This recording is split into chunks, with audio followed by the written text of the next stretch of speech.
Boa noite. Vamos agora dar início à discussão para decidir a respeito da redução da maioridade penal. Passo agora a palavra à promotora.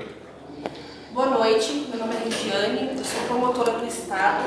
Nós estamos aqui justamente por essa situação, né? Porque não é justo um menor que ele possa cometer qualquer crime aí e ficar impune. Porque o Estado, se o menor ele pode votar, ele pode, por exemplo, ter outros direitos, mas por que ele não pode ser preso por um crime que ele cometeu em consciência?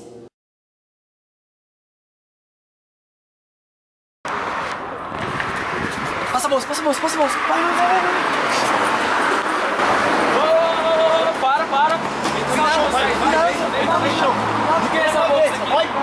Essa bolsa? Tá levando pra minha mãe, senhor. É, sua mãe usa uma arma também? E essa arma aqui é dela? A bolsa É dela? A bolsa é sua, sua mãe? Não tem nada, não.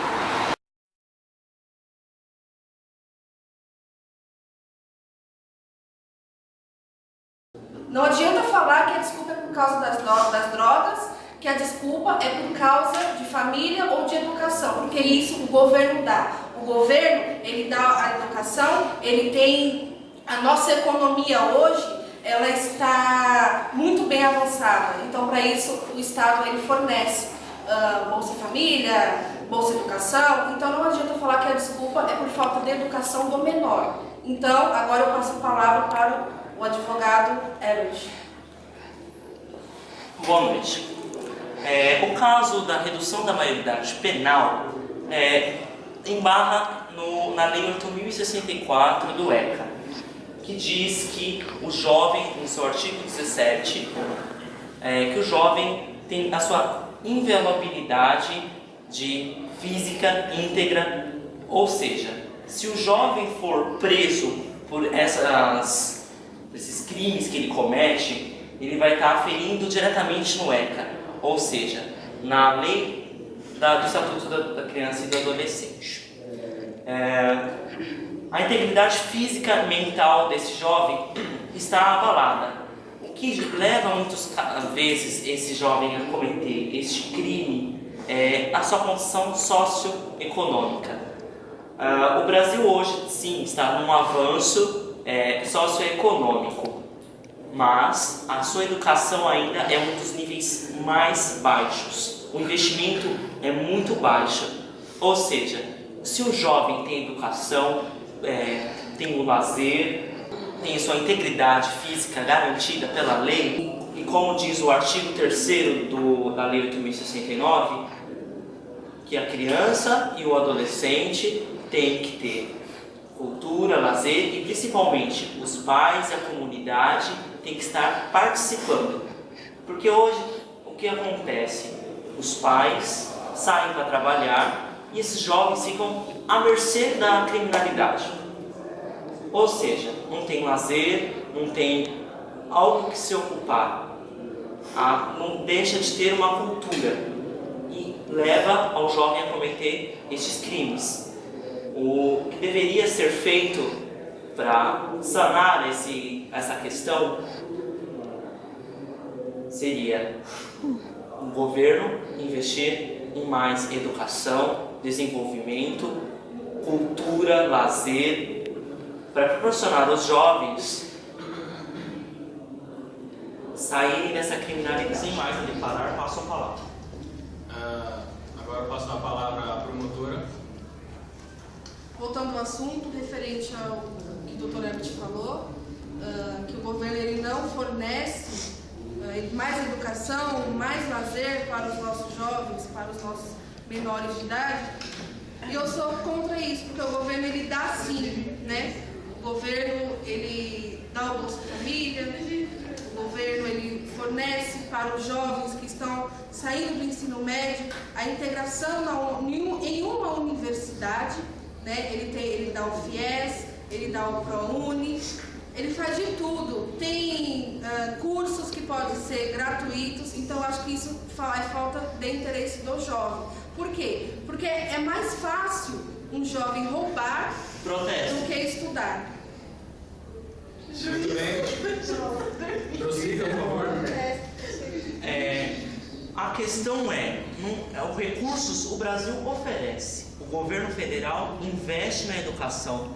Agora, a questão é a disponibilidade que ele passa à população.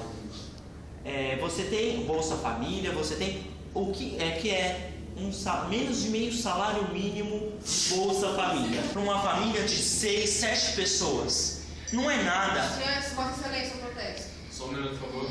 Prossiga, por favor. Não é nada hoje para uma família. Então os dois pais, mãe e pai, tem que sair para trabalhar para o sustento do seu filho. E ele fica sem o acesso a essa cultura suposta pelo governo. Esses programas de incentivo que o governo diz que dá. Então, você tem a falta de acessibilidade para o jovem. Você tem os recursos, mas o governo não são para todos. Você pode tirar uma noção pelo Nordeste. Hoje, a grande parte da analfabetização está concentrada no Nordeste. Você tem poucos investimentos lá. Até mesmo em São Paulo, que é uma das maiores metrópoles do mundo, você tem pouco investimento na educação. Um jovem hoje fica à mercê da criminalidade. A redução da maioridade penal não vai solucionar o problema. Pelo contrário, pode ser que há um alavancamento para que outros crimes aconteçam. Prossiga, por favor. Senhores jurados, o governo não tem culpa que 2 seres humanos, um homem e uma mulher, saem por aí colocando 3, 4, 5, 6 filhos no mundo. Eles colocam para o governo criar? É isso que o senhor antes falou?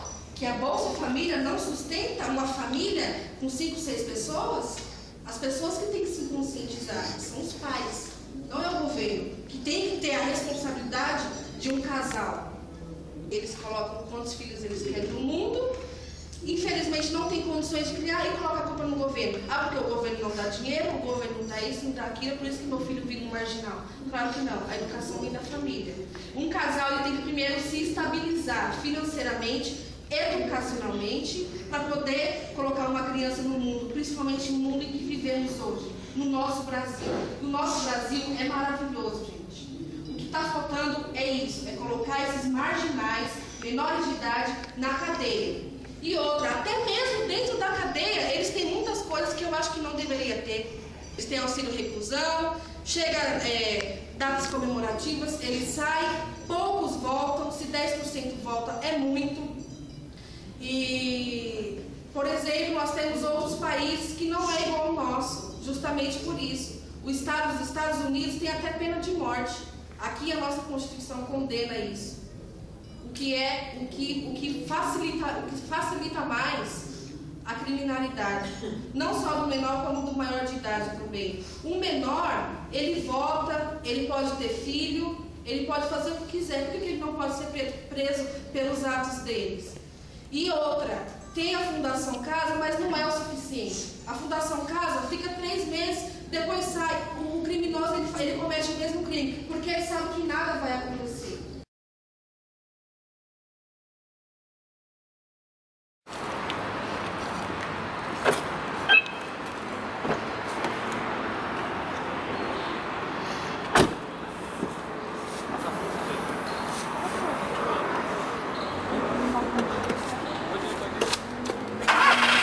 Sai do carro, sai do carro, sai do carro, sai!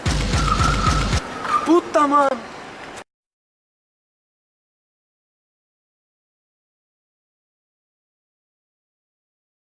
Como, por exemplo, num grupo de cidadãos, se é que podemos falar assim, se tem um menor no meio e comete uma criminalidade, os maiores de idade falam que a culpa é do menor. Por quê? Porque sabem que nada acontece com eles. Eles ficam simplesmente impunes pelos atos deles.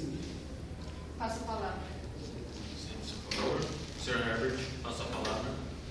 A redução da maioridade penal não há de resolver em nada, porque cada vez mais, se a lei for reduzida para 16 anos, senhores, vão ser aliciados menores, ainda de faixas etárias menores, de 14, de 12, de 13 anos. Só a redução não vai fazer efeito. A Constituição ela é bem clara, como diz a nossa promotora. Todos nós somos iguais perante a lei.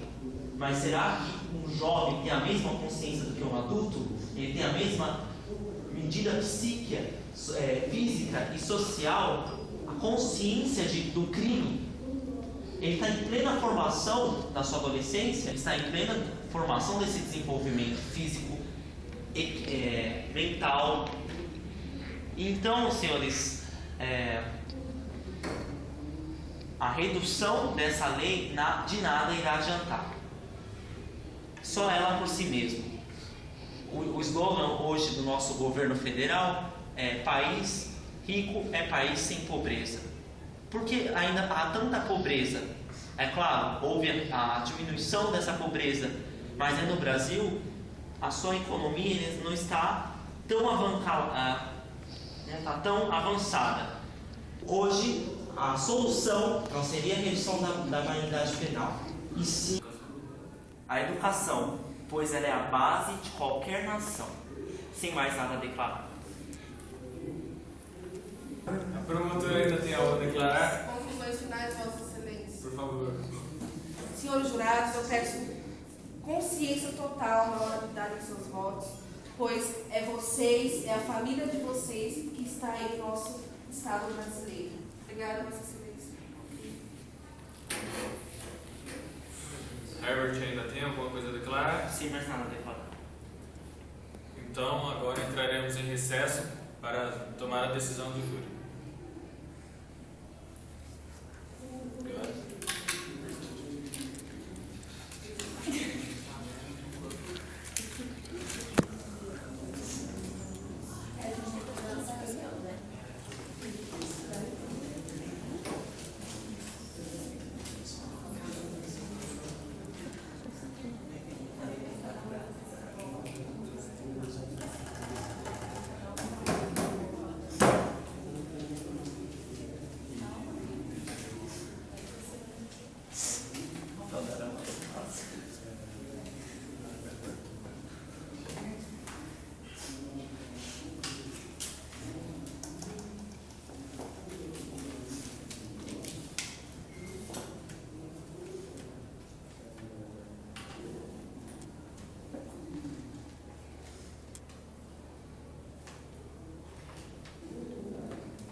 Voltamos para dar o veredito do júri.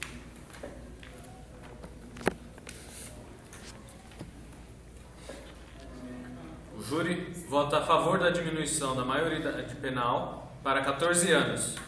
E dou a sessão por encerrada.